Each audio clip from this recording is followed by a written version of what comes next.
तोर तोर कान ऑपरेशन हम बुझिलु झाड़ा अनेलु कान ऑपरेशन जदि न करिछि मु देखिबि पुरा तू डरुनु कांदुनु और साइकिल भूले मागिबुनु। नमस्कार जय जगन्नाथ सांगने आज सकाल सकाल आरंभ दिन रही हॉस्पिटल रु कौन कौचु कान सफा हो आज दिन सारा पूरा वर्षा होता वर्षा छाड़िया पर हम पहुँच जाइलु से मलंकार दुकान को कान पड़ा लगी तो आज सी डाकी कहते आसवा लगी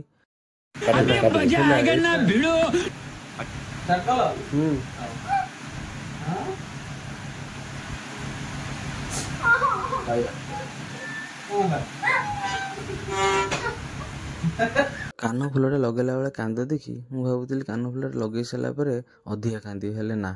कान फुला लगे सारापर मिरर को देखिकी स्टार्ट होती स्टाइल मारे कहले ना कान फुलटा लगी सारापर बढ़िया देखा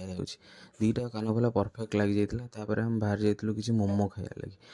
3-4 मास पर मोमो खाई भल लगे सेठी गोटे जन भाई कहले पनीर मोमोटा खाओ बढ़िया लगे तो पनीर मोमो ट्राए करी हाँ मस्त लगुच रही सांग मैंने आज ब्लॉग टी जय जगन्नाथ सांग मैंने लाइक शेयर सब्सक्राइब करने को भूलिए।